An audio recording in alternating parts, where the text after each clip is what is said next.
Oops, we didn't even have to wait. I dug in there with my finger and I found another one. Look at that. That is another barber dime. Hang on a minute. Clean it off a little bit here.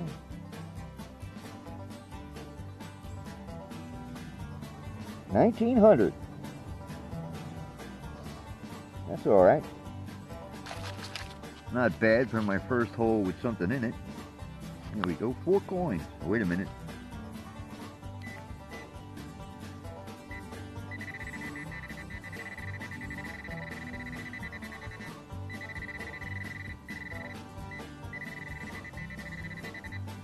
Still something? Hey, how about that dig, right? I was there 15 minutes, and I found 4 coins in the same hole.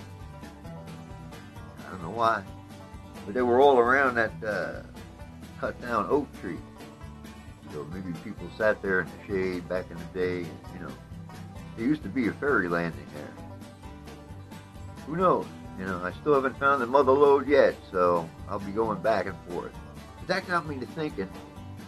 I know I just did a dime show, but I'm going to do another one. What do you think? A little more history than I gave the last time. So, not just about the coins, about what was happening in the United States at that time they were minted. I like to do it that way myself. Hope you like it. All right, there we go.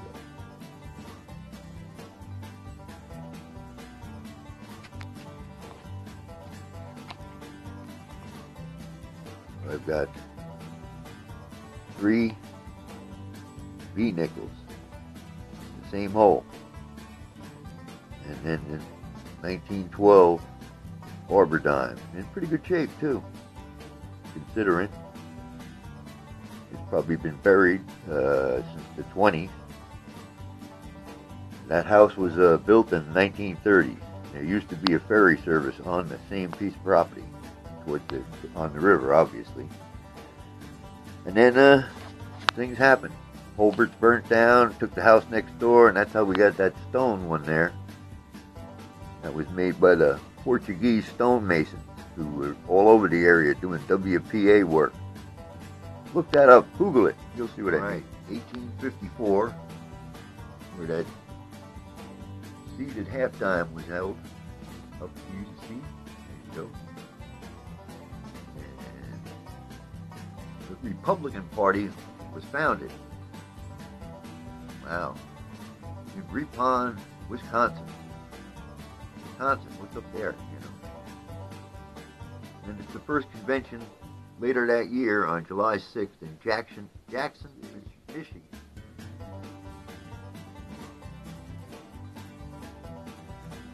New York World's Fair, 1854. Extended for a second season, closes after 393 exhibit days.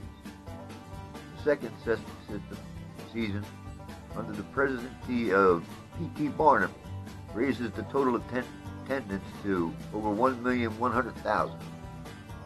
150,000, sorry. I have a hard time reading without my glasses, but I can't see it right. See the dime, 1861. What was going on then? The convention to form the Confederate States of America opens 4 days later with Jefferson Davis as president. 7 southern states officially set up the CSA. March 4th, in 1861, Abraham Lincoln is sworn in as president of the United States with Hannibal Hamlin as vice president. I never heard anything about him. In 1861, in the summer, the first battle, Civil War. Wow, how about that? 1861. So that was a significant time. It could have been in Lincoln's pocket. You know, you never know. 1889. You see it, right?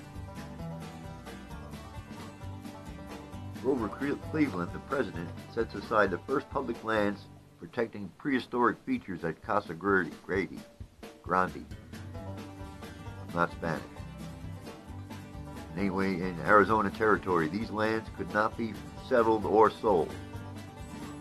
Let's see. New president Benjamin Harrison opens up Oklahoma land to the white settlement. That was the land rush. And 50,000 people waited at the starting line to race for 160-acre parcel. That was a pretty decent piece of property. And the first issue of the Wall Street Journal was published in 1892. Ellis Island, New York Harbor, opens as the immigration center. Let's see what else.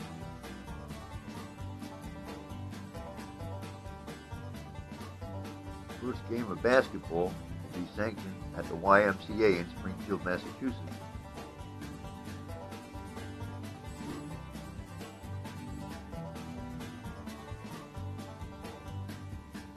The first recital of the Pledge of Allegiance in U.S. schools is done to mark the 400th anniversary of Columbus Day. How about that? That President Grover Cleveland returns to the presidency with his victory in the presidential election over incumbent President Benjamin Harrison and the People Party candidate James Weaver.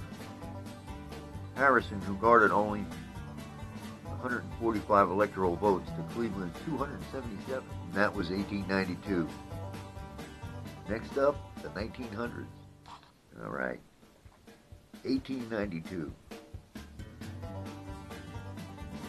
Ellis Island, New York Harbor, opens as the immigration center. Let's see what else.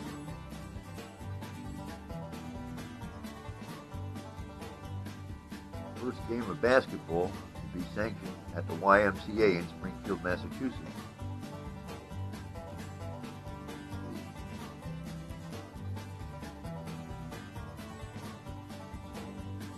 First recital of the Pledge of Allegiance in U.S. schools is done to mark the 400th anniversary of Columbus Day. How about that? That President Grover Cleveland returns to the presidency with his victory in the presidential election over incumbent President Benjamin Harrison and the People Party candidate James Weaver. Harrison, who garnered only 145 electoral votes to Cleveland's 277. So Grover's next up, 1903. This one's an Orleans mint, and it's absolutely nice. It is very nice, very crisp. Both sides, as you can see. Well, maybe you can't see. Anyway, there's that. 1903. Let's see what's happened. Okay, 1903. Where are we? Oh, I just did that, didn't I? All right, in 1903. The first two-way wireless communication between Europe and the United States, Marconi, when he transmits a message from President Theodore Roosevelt to the King of England from a telegraph station in Massachusetts. That's a good one. A pretty big accomplishment. Cross-country automobile trip into the United States is completed with arrival in New York. The trip had begun in San Francisco on May 23rd and ended on August 1st. That's a long trip, boy. First modern World Series of Major League Baseball is held between the American and the National League after a couple of years of bitter rivalry. It pitted the pennant winners of that year in a 9-game series. Wow, 9 games, huh? And who won? Let's see. The Boston Americans came out on top over the Pittsburgh Pirates. There you go. Right now you know. In December 1903, aviation is born. Wilbur and Orville Wright succeed in the first sustained and manned plane flight, taking the heavier-than-air machine through the winds of Kill Devil Hill in North Carolina, and manned into an age of flight. Flew 120 feet in 12 seconds. And later the same day, flew 852 feet in 59 seconds. They would patent the airplane 3 years later, 1906. 1906, I didn't know that, Joe. This one here is a very fine dime. VF Plus. Ooh, wow. You can even read Liberty in your hairnet. Whatever it was. 1906, where are we here? Oh, there we go. San Francisco earthquake occurs, estimated at 7.8 on the Richter scale. Its proximity to the epicenter of San Andreas Fault and the subsequent fire that followed the quake and aftershocks left 478 reported deaths. Okay, let's see. It was actually closer to 3,000.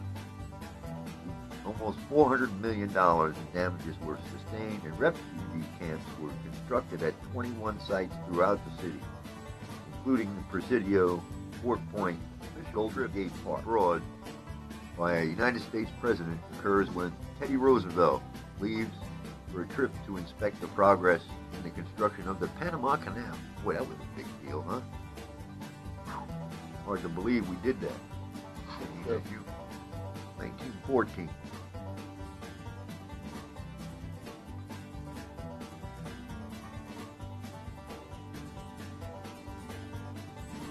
All right, 1914.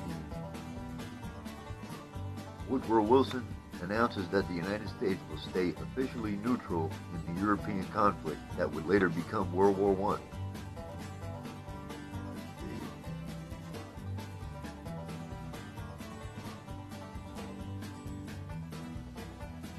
We have, what do we got here?